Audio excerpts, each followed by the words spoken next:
Hola y bienvenidos a Cocina Gurú. Como les prometí en el video anterior, hoy les enseñaré cómo hacer mermelada de fresa casera muy fácil. La receta de mermelada de fresa que les mostraré es muy rápida de hacer, lleva tan solo 3 ingredientes y el resultado es delicioso. Los invito a quedarse conmigo hasta el final porque les explico cada detalle para que les quede en el punto perfecto y también les dejo la lista completa con los ingredientes. Vamos a comenzar limpiando y picando 2 libras de fresa. Les traemos el extremo con las hojas y luego las troceamos.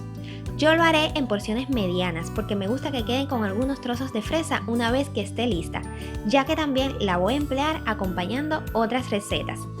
Si no puedes conseguir fresas frescas, entonces utiliza fresas congeladas, te quedará igual de exquisita, créeme. En este caso no es necesario que descongeles las fresas con antelación, ya que puedes hacer el mismo proceso que usaremos en esta receta. Ya picadas todas las fresas, las vertemos en un recipiente y le vamos a agregar el zumo de medio limón o lo que es lo mismo, una cucharada. Este ingrediente es fundamental en esta receta porque las fresas contienen muy poca cantidad de pectina, que es la encargada de espesar la mermelada. El contenido de ácido cítrico que nos aporta el limón ayudará a que solidifique sin dificultad. Además, le aportará un equilibrio de sabor perfecto. Vamos a añadirle también 380 gramos o 2 tazas de azúcar blanco granulada y mezclamos para integrar todos los ingredientes. El azúcar, además de endulzar, va a trabajar con la pectina y los ácidos para crear la textura de gel que indica que la mermelada está adecuada. El azúcar también va a actuar como conservante, así se mantendrá por mucho más tiempo el color de la fruta y va a evitar el crecimiento de hongos. Ahora les cuento por qué he hecho este paso en un recipiente. Pues muy sencillo, porque lo dejaré actuar en reposo durante 1 hora. Así el azúcar se va disolviendo a medida que se integra mejor con el zumo de limón y los jugos de la fresa. De esta forma se va a disminuir considerablemente el tiempo de cocción de la mermelada. Puedes hacer este paso dejándolo en reposo durante toda la noche, pero con 1 hora será suficiente. Pasada la hora notaremos cómo el azúcar se ha disuelto por completo, entonces es momento de cocinar la mermelada. Vertemos la mezcla en una cacerola, ponemos el fuego en potencia media y cocinamos por 30 minutos, revolviendo con frecuencia para evitar que se pegue al fondo de la olla. Les sugiero hacer la mermelada de fresa en una cacerola alta para evitar que cuando comience a espesarse las burbujas causen quemaduras.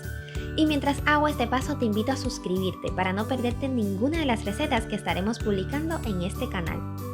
¿Notan estas burbujas que se van formando? Pues esas nos indicará cuando la mermelada esté lista. Ya les mostraré más adelante cómo saberlo. Ahora quiero hablarles de todos los usos que le daré a esta mermelada de fresa, que por cierto me encanta por lo versátil que es. En el video anterior les mostraba una tarta de queso que quedó exquisita, donde utilicé la mermelada de fresa como acompañante. Y en el próximo video les enseñaré a preparar una tarta de fresa que no se pueden perder, porque les aseguro que queda deliciosa.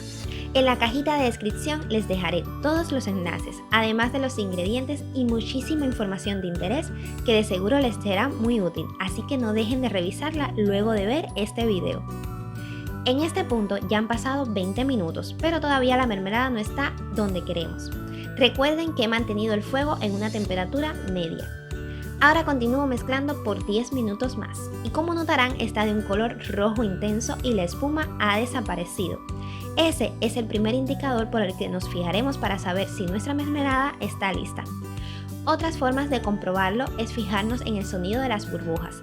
Las sentiremos más lentas y con un sonido más grave. Pero hay otra forma más de comprobarlo y es la prueba definitiva. Consiste en coger un plato que he puesto previamente en el congelador para que esté bien frío. Le voy a agregar una porción de mermelada. Fíjense cómo queda consistente una vez que se enfría. Por eso he puesto el plato en el congelador. Y al trazar una línea, esta se queda separada. Si esto sucede, nuestra mermelada está en el punto perfecto. Por tanto, apagamos el fuego y la retiramos. Si desean que les queden con menos trozos, pueden triturarla. Yo la he dejado así porque la usaré en otras recetas donde así estará perfecta. Ahora bien, para conservarla les recomiendo usar envases de cristal con tapa. Estos los he preparado con agua limpia hirviendo unos 10 minutos antes para cuando les agregue la mermelada el cambio de temperatura no los afecte. Además, así quedarán esterilizados y la mermelada se conservará por mucho más tiempo. Una vez que se enfríe por completo, es momento de disfrutarla. Puedes acompañarla de unas ricas tostadas o con lo que prefieras, así como conservarla y usarla como relleno de pasteles y tartas. Solo me resta hacerles la invitación para que la preparen cuanto antes y me cuenten cómo les ha quedado a través de los comentarios o etiquétenme en Instagram como Cocina Gurú. Pero espera, no te vayas sin antes revisar la cajita de descripción para que veas toda la información que allí te dejamos. Aquí también les dejaré la lista con todos los ingredientes para hacer esta receta de mermelada de fresa casera, muy fácil y deliciosa. Recuerda suscribirte si no lo has hecho, es totalmente gratis y por aquí les dejamos otro video con una rica receta.